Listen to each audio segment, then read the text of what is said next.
কলকাতার মেলাগুলোর মধ্যে না একটা আলাদাই মজা আছে। তার উপর এখন আবার শীতকাল। চারিদিকে মেলার ধুম লেগেছে। আর তার মধ্যে আমার তো সবথেকে ফেভারিট হচ্ছে এই খাদ্য মেলা। তো ১ম বার হচ্ছিল আমাদের দমদমে খাইবার পাস মেলা। আজকে লাস্ট দিন ছিল। আমি সপ্তপর্ণা, বুনু চলে গেছিলাম।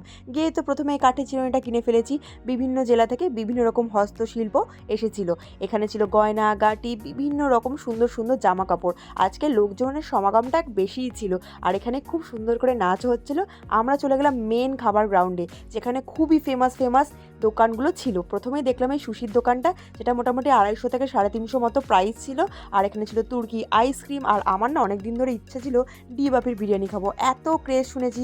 দাদা বৌদি তো খেয়েছি, ডি বাপি খেয়ে দেখা যাক। তারপর নিয়ে নিয়েছিলাম অরুণ আইসক্রিম, তার সাথে ছিল এখানে চ্যাটার্জি ক্যাটারার থেকে পোলাও চিকেন। এবার বাড়ি গিয়ে পাত পেরে খেতে বসে পড়েছি। সূর্যকুমার মোদক থেকে নেওয়া হয়েছিল মিষ্টি, ভীমনাথ থেকে নেওয়া হয়েছিল মিষ্টি, এখানে নেওয়া হয়েছিল ফিশ ব্যাটার ফ্রাই, এখানে চিংড়ির পকোড়া, আর ছিল মাটন বিরিয়ানি আর পোলাও।